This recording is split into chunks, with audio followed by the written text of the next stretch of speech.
Praise the Lord. पुणी थे आज सकाळ आपण शुभंकर हो। ये सकाळ प्रभु ना आशीर्वाद युक्त हो। परमेश्वर को वाक्यर मैंने अल्प समय देखा गीत संगीता 133 लिखा जाए, हे भाई माने मिलन एकत्र बास करने किपरि मनोहर किपरि उत्तम और मनोहर ता मस्तक बहुमूल्य तैल स्वरूप जा दाढ़ी रे अर्थात हारुणकर दाढ़ी रे बही वस्त्रांचल पड़ा। ये जो वाक्य आम देखु परमेश्वर ये वाक्य द्वारा यही कथा कहते जे हे भाई माने मिलनता एकता आज मंडली भितर समाज भितर आज विभिन्न क्षेत्र में एकतार उड़ा पड़ुछि। शैतान सब बेले गोटे विषय करे जे आमको एकता को नष्ट करे, किंतु परमेश्वर को वाक्य लिखा जाए, हे भाई माने मिलन में बास करवा एक उत्तम विषय, मनोहर विषय, आनंदर विषय। आ एकता को क्षुण्ण करे शैतान से सब बेले डिवाइड करने चाहे, आमको एक रखा चाहे। दलभेद मतभेद ये सब विषय आड़ आसे। तेणु जो एकता थाए से लिखा जाए एकता अभिषेक को आने, एकता ईश्वर को सामर्थ को आने, एकता हारुणर हरमोन शिशिर तुल्य गोटे शोभा को आने, सौंदर्यता को आने। Unity is beauty also. एकतारे सौंदर्यता अच्छी आमको एकता को नष्ट कला बेले आमको आत्मिक एकता को से क्षुण्ण करने चाहे।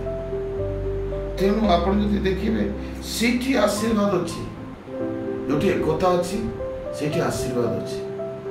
कौन आज सकाल समय पवित्र आत्मा यही कथा कहते आमको भीतर एकता हारुण उपरे ए प्रकार एक तैल बहिला जे तार वस्त्रांचल पड़ा। ये गोटे विषय पवित्र आत्मा कहते जे जितेबले परमेश्वर हारून, ए हारून का मतलब आपको पता है अटल पहाड़ स्वरूप जाजक माने ईश्वर को सेवक माने जो माने ईश्वर उपस्थिति रे अच्छी से परमेश्वर ये लिखा जाए हारुण अभिषेक आसूची। प्रिय माने ये अभिषेक बंधन छिंडाए, अभिषेक आमको शक्ति दिए, अभिषेक ईश्वर सहित स्थिर रखे। किंतु आम चिंता कर एकता आप जदि जौन 17:21 को आसबे जीशु ठारे प्रार्थनार एकता आमको दरकार। प्रभु कहले तुम यदि दुई जन एक मन रे प्रार्थना करेंगे, एकता एक प्रकार एक विषय यूनिटी प्रेयर सुना जाए। एक मन रे आमने जो प्रार्थना करूँ तार 17:23 लिखा जाए एकतार सिद्धता अच्छी, परफेक्शन अच्छी। The unity bring perfection, perfect करि पारे, सिद्ध करि पारे, प्योर करि पारे। आमने बेले बेले एकता को माने गोटे क्षुद्र विषय बोली मने को। रोमियो 15:5 कहे ख्रीष्ट को अनुग्रह रे परस्पर एकता रखिबार अछि। ग्रेस रे आम जदि अन्य मान सहित एकता रहिबा ताहले आमको जीवन में परमेश्वर आत्मिक एकता आसो। एफिसियो तार 4:3-13 लिखा जाए आत्मा को ऐक्य रक्षा कर। स्पिरिचुअली यूनिटी दरकार। आज मंडली, आज परिवार, आज व्यक्ति विशेष, परिवार भाई भाई भितर, परिवार आमको आत्मीय मान भितर एकता नष्ट करने द्वारा विभाजित होइछि। आउ शैतान प्रवेश करे जो जोठी एकता नष्ट होला बेले शैतान तार राज्य करे तार डिवाइड रूलटा एटा लोक मैंने आज यू नहीं कौन प्रभु को ठारे मैंने एक हवा आत्मा एक हवा प्रार्थना एक हवा आपन यदि प्रथम करंथी 12:12 को आसीबे से समय अंग प्रत्यंग जेपरि एक होती आ से माने एक महिमार कार्य करती प्रिय माने आमे ख्रीष्टन सहित मंडली सहित ओ आत्मिक लोक मान सहित जेतबेले एकतार रहिबा सेतबेले ए आत्मिक शारीरिक एकता जेपरि से प्रकार आत्मिक एकता मंडलीर अग्राधिकार होची एकता।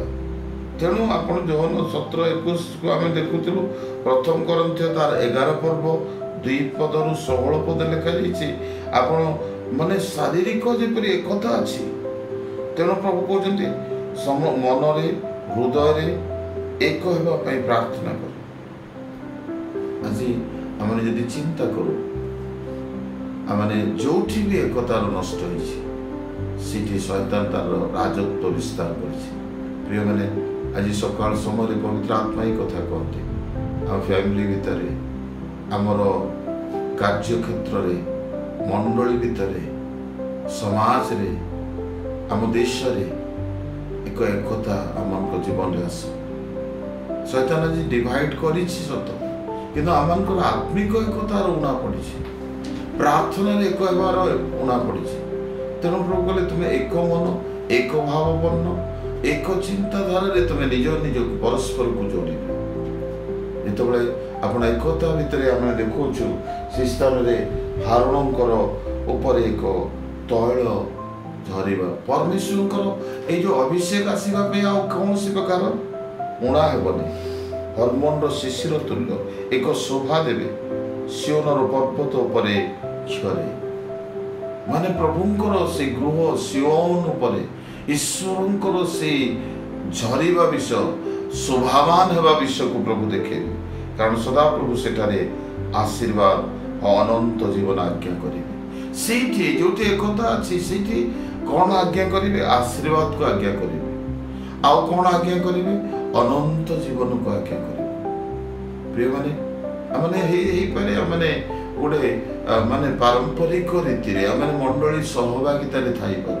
पारे ख्रीष्टन को शरीर रे जो यूनिटी अच्छी पिता पुत्र पवित्र आत्मा रे जो यूनिटी अच्छी ताकू जदि आम जीवन में लेवा नहीं एकता रे आमने आशीर्वाद प्राप्त हो अनंत जीवन को से आज्ञा करे।